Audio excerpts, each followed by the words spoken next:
छाले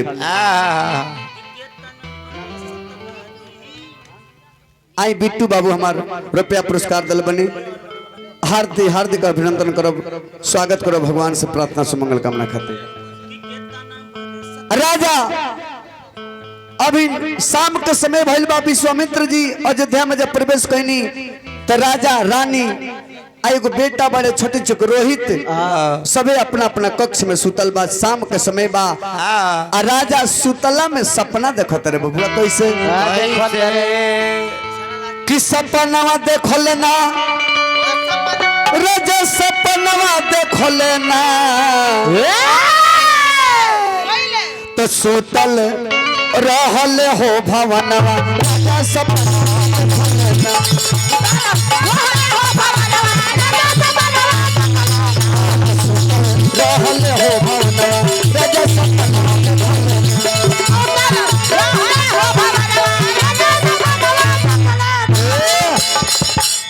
राजा हरिचंद्र जी सपना देखले का कि सपने में बाबा एगो दर्शनवा दिहले ना कि सपने में बाबा एगो दर्शनवा दिहले ना तो मंगले राजपाट दनवा राजा सपनवा देखले ना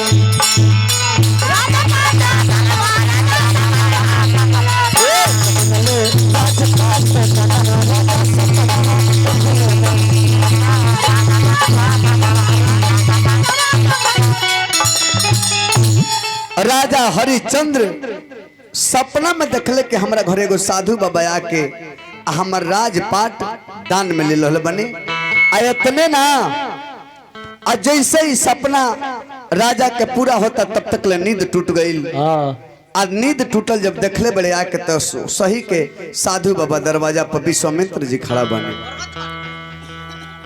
दंडोत प्रणाम के लिए बनी राजा हरिश्चंद्र जी साधु बाबा वो विश्वामित्र जी के आ तब कहनी विश्वामित्र जी के हे सरकार हम एगो सपना देखनी हो उस सपना के का सच्चाई बा विश्वामित्र जी कहने की यह सच्चाई बा कि जल लेके संकल्प जौन तू सपना में लहले बड़ो उहे संकल्प हिजा भी लेबे के बा आ हम कुछ दान में मांगल चाहतनी हमरा के उस संकल्प को के हमरा के दान में दे दो सत्यवादी राजा हरिचंद्र जी कहले के ठीक बा सरकार और जौन मांगी तो हम देवे खातिर तैयार बने जल लेके संकल्प भइल आ संकल्प भइला के बाद से राजा हरिचंद्र जी से विश्वामित्र जी कहने की हे राजन अगर तू हमरा पर खुश बड़ा तो हमरा के जौन मांगत तनी तो दान में दे दो तो दान में मंगले बानी विश्वामित्र जी कौन ची कहने की हे राजन हमरा के 3 छत्र राजदान में चाहिए यानी कि धरती के नीचे धरती के ऊपर और धरती के बीचे तीनों छत्र के राज्य हमरा के दान में चाहिए राजा हरिचंद्र को लेके ठीक बा दान में दे दहनी और बाद विश्वामित्र जी कहने कि दान कोयला के बाद एगो उपदान होला आ उपदान भी तहरा देवे के पड़ी तो उपदान खातिर राजा हरिचंद्र से विश्वामित्र जी कहने की हे राजन उपदान हमरा के चाहिए कौन चीज तो राजा हरिचंद्र जी कहने की हे सरकार मांगी रोरा का मांगत ने का चाहिए बबुआ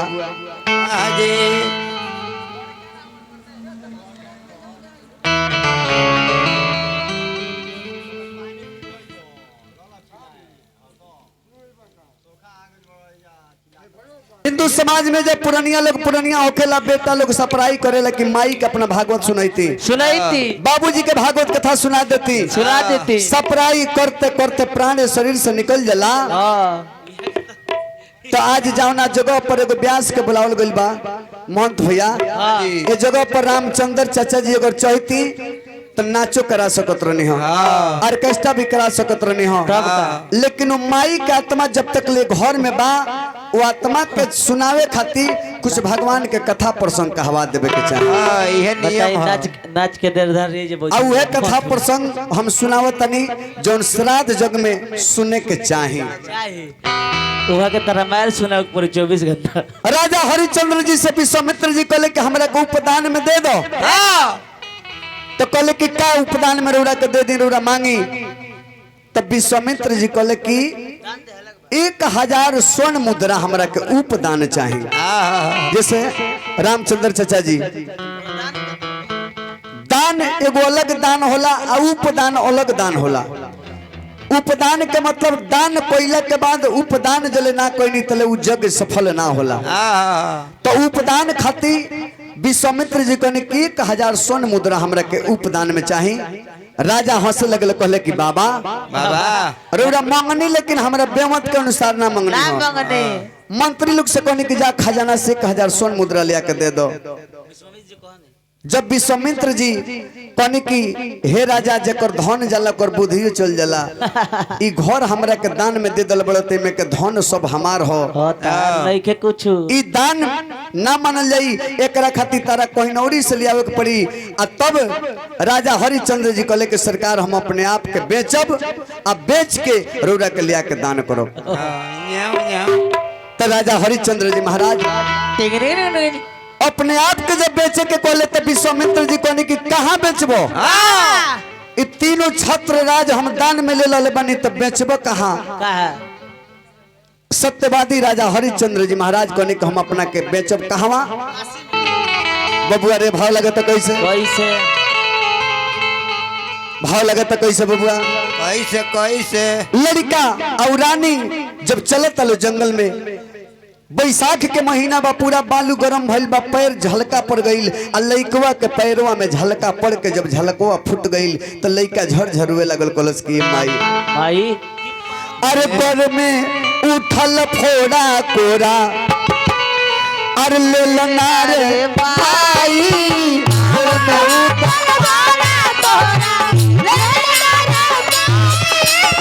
गोल में उठल फोड़ा कोरा ललना रे माई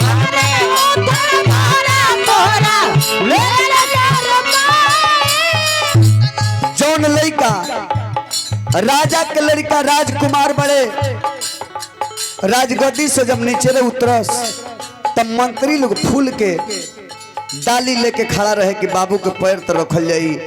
आऊ राजा के लड़का बालू में चलते रहे, झलका गोर में पड़ गई बा, झलका फूट के बालू समा गई। रानी झरझर तरी आ लड़का भी कहत रहे कि हे माई गोड़ में उठल फोड़ा कोड़ा ललना रे माई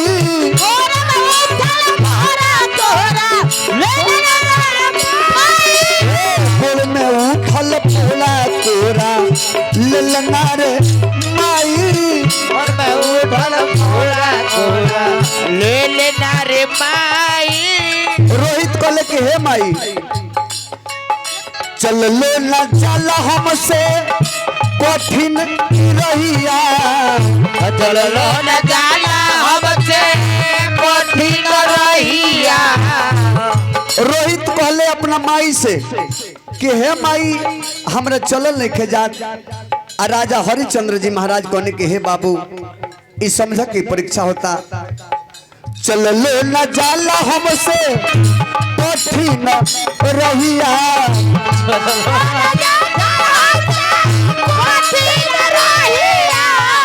ए बबुआ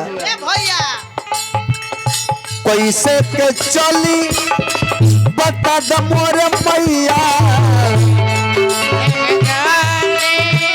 बता द मोरे मैया कैसे के चली हम बता द मोरे मैया चली बता द मोरे मैया। अरे गोड़ में उठल फोड़ा तोरा ललना रे माई फोड़ा तोरा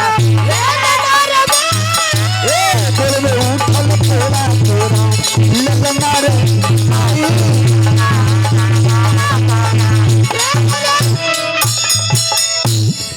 राजा हरिचंद्र अपना बेटा रोहित के लहले रानी के लहले बड़े लेके चल गई कहवा?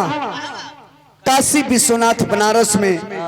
आ ले जाके बाजार लागो रहे, बाजारी में अपने आप के बैठौले, अपना लड़का के बैठौले अब मेहरारू के बैठा के बाजार में छान के बेचे लगले अपने आप के। एक नंबर पर तू ही बड़ा बैगन भनता तोरे बाजार के बेरा बा राजा ऐलान कर कि ले लो रे कोई दास चाहे दासी बिकने वाला है। लोग घबरा गए कि रे ये बाजार में सोना चांदी कपड़ा लाता आलू प्याज सब कुछ बेचात रहे, मुरई भनता, लेकिन ई कौन आदमी है अपने आप के बेचे खातिर बाजार में आइल बा। खेती में लॉस हो राजा कहले कि ले लो रे कोई दास चाहे दासी बिकने वाला है। सब लोग चिहाइल बा, मुरई उपजल नहीं। केहू राजा के खरीदत नहीं खे। शाम के समय हो गईल आ तब तक लेगो ब्राह्मण देवता पहुंचल बनी। अब ब्राह्मण देवता आके जब देखने के रहे दास आ दासी बेचात लो, बेचा तलो तब ब्राह्मण देवता कहने कि हमरा दास के जरूरत तो नहीं खे, नहीं के लेकिन दासी के जरूरत बा। कहले के है जौन दासी बड़ी रानी जौन दासी बन रही, कहले कि इनका के लेके हम अपना घरे चल जाए तो कम से कम हमरा पंडिताइन के समय से भोजन आ दवाई तो देवे के काम करे। पंडित जी जाके और राजा से पूछत रहे कि हे दासी के दाम बताओ कि दासी कितना में बेचे हैं। कितना में बेचबो? राजा कहले कि 500 स्वर्ण मुद्रा दे दी, आई दासी के इतने कीमत पर लेके चल जाए। इतने रेट बा? पंडित जी अपना झोरी से 500 स्वर्ण मुद्रा निकाल के राजा के कहने की ले लो आई रानी के हमारे संगे जाए दो। बाहर समय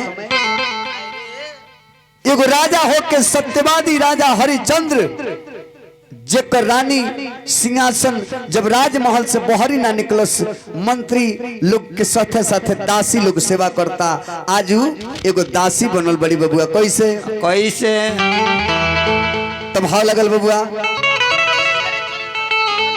अब हे पंडित जी जब वो दासी के बाह पकड़ले बनी लेके जब चले भैनी तो रोहित बेटा एगो बाबू छोटहन बेटा संगे बड़े रोहित उहे जब संगे जाए के तैयार भइले तो पंडित जी कहले कि हमरा ई संगे ना जाई है, ना ना ना खाली दासी किले बनी ई दासी भर जाई है।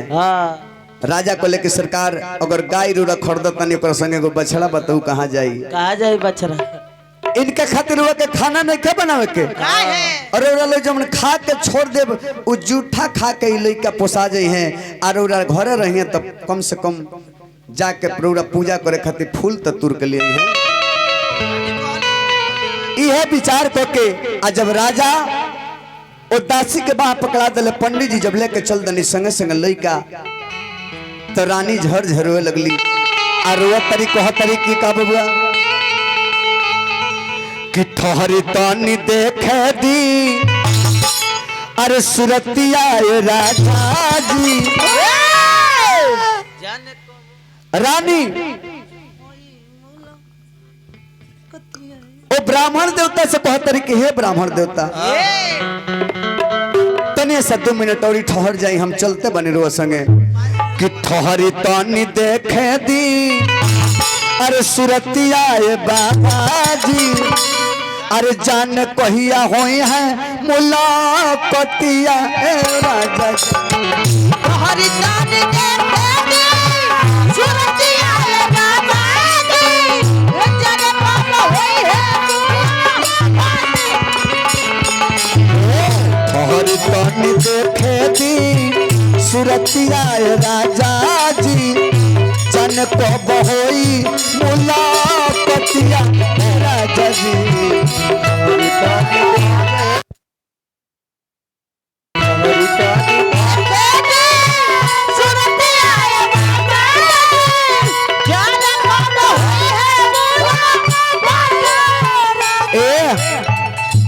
हम निवेदन करब परम आदरणीय रामचंद्र प्रसाद जी, राम सुंदर प्रसाद जी, सुदामा प्रसाद जी और औरा लोग बोले बनी हमने के तरौरा लोग के तीनों भाई के कम से कम हमने के सामने बैठे के चाहे।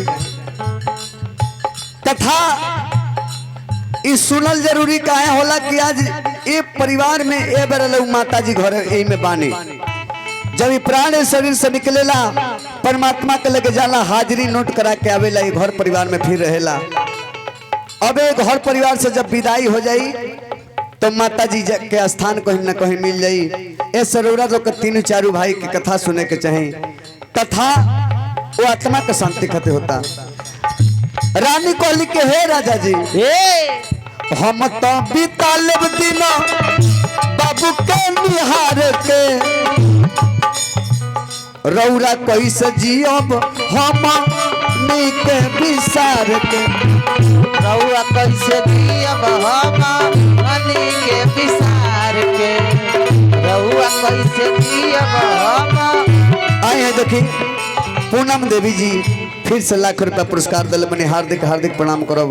दुनिया इंदु जी बहुत रुपया पुरस्कार भगवान के दरबार में दिल बनी। ये भगवान के कथा प्रसंग पर जन आत्मा के शांति खातिर हमने काली मंजर रुपया पैसा मिलल सबके प्रणाम करब। दुअरा के भाग अंगना के सुहाग बनो रहे। यह नियम हो कि भगवान की कथा समझ में आवता तो रुपया होता ना बुआ। रानी कहली के हे राजा एगो महतारी खातिर एगो बेटा बड़ी लमहर चीज होला। दुनिया के अगर पति नहीं खन अब बेटा बड़े तो महतारी अपना बेटा के देख के समय बिता ली हैं। दुनिया के लेकिन अजय बाबू रानी कहली के हम तो अपना बाबू के देख के समय बिता ले, लेकिन राउर कौन हाल हुई। दुनिया झर झर तरिया कह तरीका हम तो बिता लेब समय बाबू के निहार के रौरा कैसे जियब हमानी के विसार के रउआ कैसे जियब हमानी के विसार के रउआ कैसे जियब हमानी के। ए रानी कहली हरि तनी देखे दी सुरतिया राजा जी हरि तनी देखे दी सुरतिया राजा जी आया तो जान को बहोई है मुला पतिया राजा जी तोहरी ताली देखे सुरतिया राजा जी जाने कब होए है मुलाकात। ए हरि तनी देखे दी सुरतिया राजा जी जान को बहोई मुला पतिया राजा जी।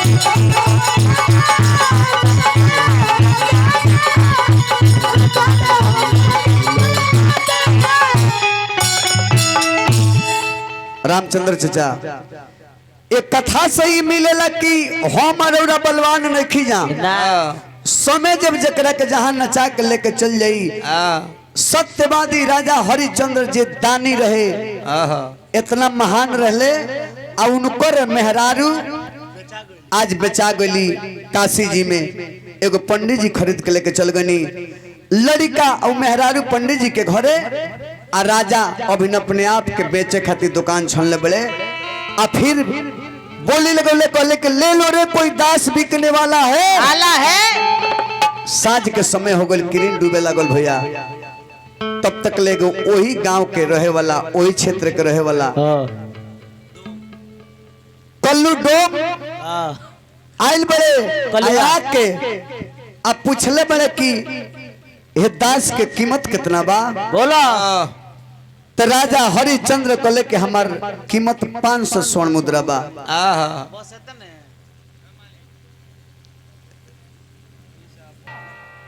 कहले कि हम अपने आप के 500 स्वर्ण मुद्रा में बेचे कहे कि हम वादा कैले बनी कि स्वामित्र जी से कि 1000 स्वर्ण मुद्रा लिया के हमरा 30 दिन के अंदर पहुंचावे के बा।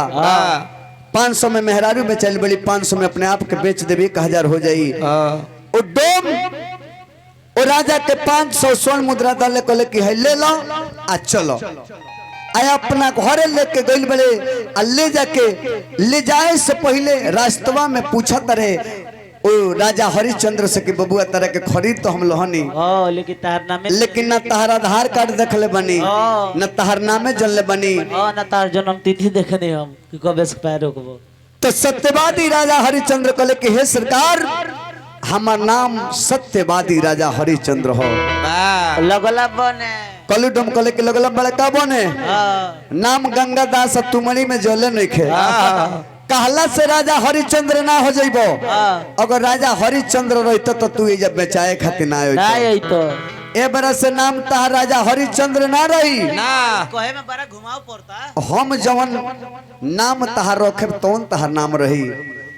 तो विश्वामित्र एने कल्लू डोम उनका नाम रखले कौन ची महंत भैया कि उनका नाम रखले बड़े हरिया।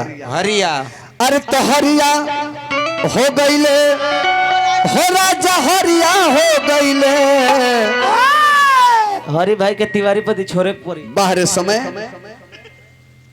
एगो राजा होके राजा हरिचंद्र आज उडोम उनका नाम रखत रे हरिया। हरिया। हरिया के नाम से प्रसिद्ध हो गईले बबुआ कि हरिया हो गईले हो राजा हरिया हो गईले।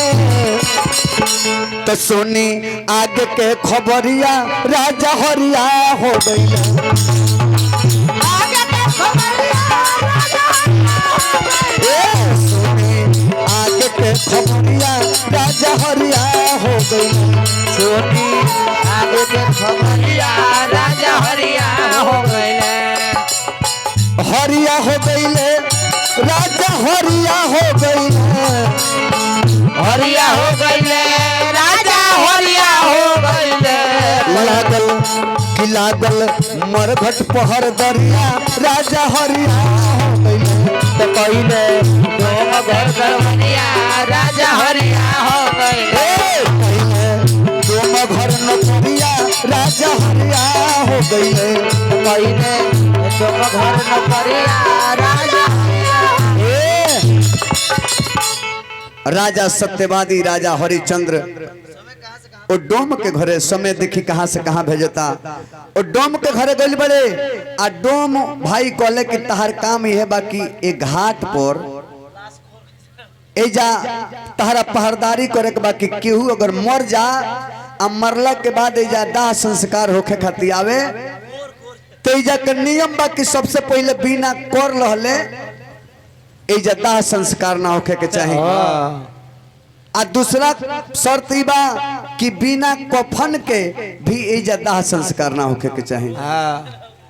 राजा अपना ड्यूटी पर तैनात बड़े ओ डोम भाई के कहला पर जाके ओ मणिकर्णिका घाट पर ड्यूटी अपन देता रहे आ वो ड्यूटी में तैनात बड़े आए ने देखी का होता।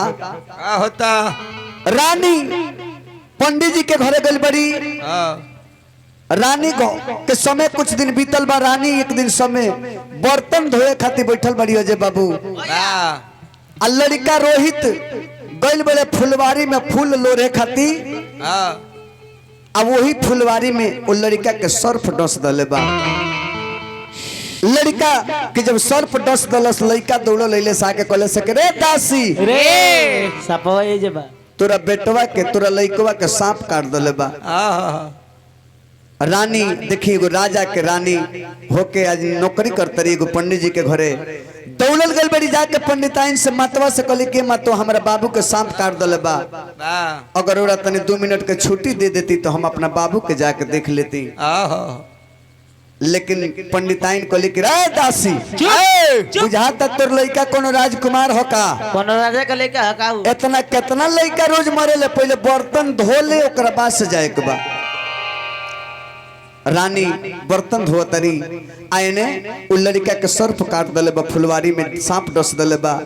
तो समय देखी का होता बबुआ होता बर्तन धो के घर आंगन क के जब गइल बड़ी तो देखली कि हमार बाबू के प्राणांत हो गइल बा। उ लड़का मुंह में गाज फेंक के ए दुनिया से ओ दुनिया में चल गइल बड़े। तो झरझर जब अपना बेटा के देखले बड़ी रानी गोदी में उठा लहली आ झरझरवे लगली बबुआ रे। अरे सुसुकी सुसुकी रनिया अरे रोवा तारी हो तो मन में करली विचार।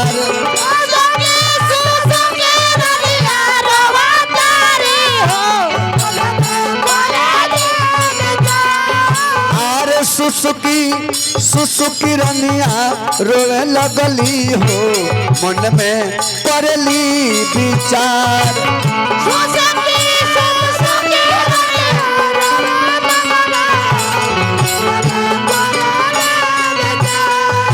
अरे कैसन समय आज आ गईल हो ई का होता सरकार।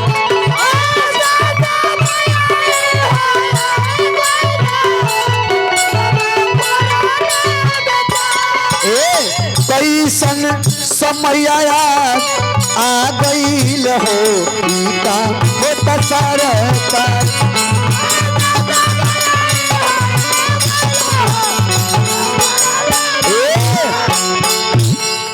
बस मात्र 2 मिनट और कथा प्रसंग में हमरा लगी।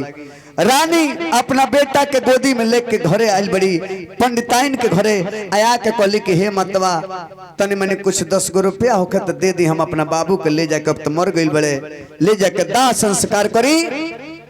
आ जब दाह संस्कार करे खातिर पैसा मंगले बड़ी अगलू के ना तब मतवा कहली कि भगलू कि ना जैसे हाँ अरे तोर लड़का कौन राजा के लड़का है का, का ले जाके कोई नदी नाला में फेंक दो, फेंक दो। हमर लगे पैसा नहीं खे। तो रानी अपना बेटा के गोदी में लेके चल दली कहवा, वही जा जहवा राजा हरिचंद्र एगो डोम के कहला पर दरवानी करते रे।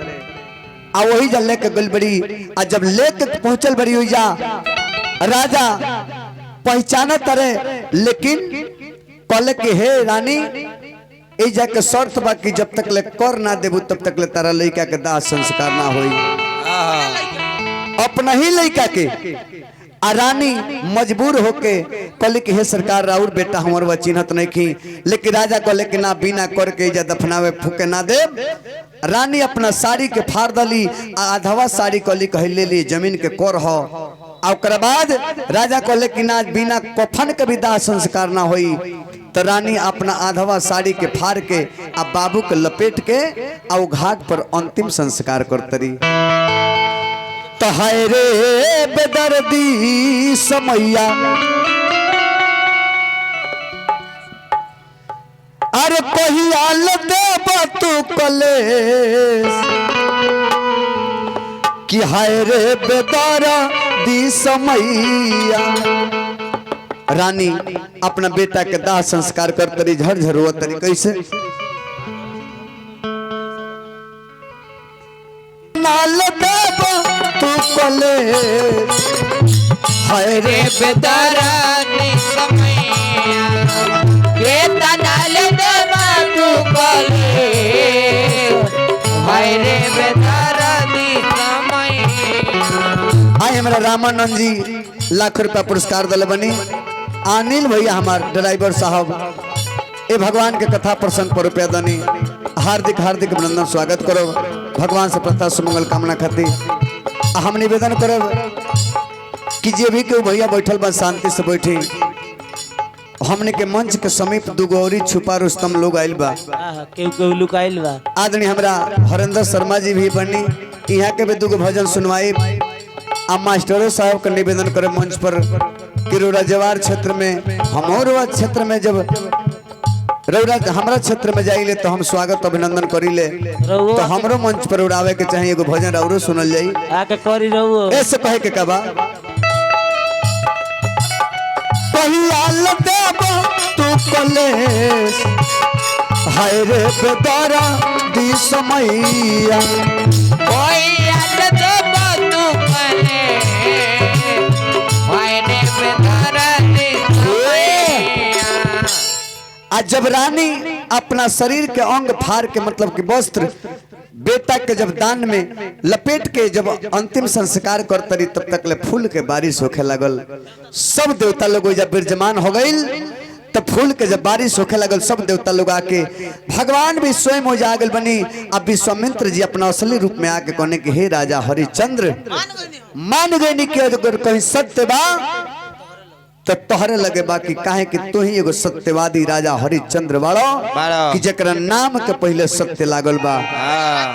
आ वही जा राजा विश्वामित्र जी के असली रूप में दर्शन कैले बनी, भगवान के दर्शन कैनी, फूल के बारिश भइल। बात हमने कही जतने रुकल। अब एगो और गीत सुनाई, ओकरा बाद से कुछ हमने के साथी लोग बा एक भजन सुनाई, फिर लास्ट में हम सेवा करब। सिंगल कार्यक्रम में थोड़ा सा रेस्ट भी चाहे। ऐसे कहे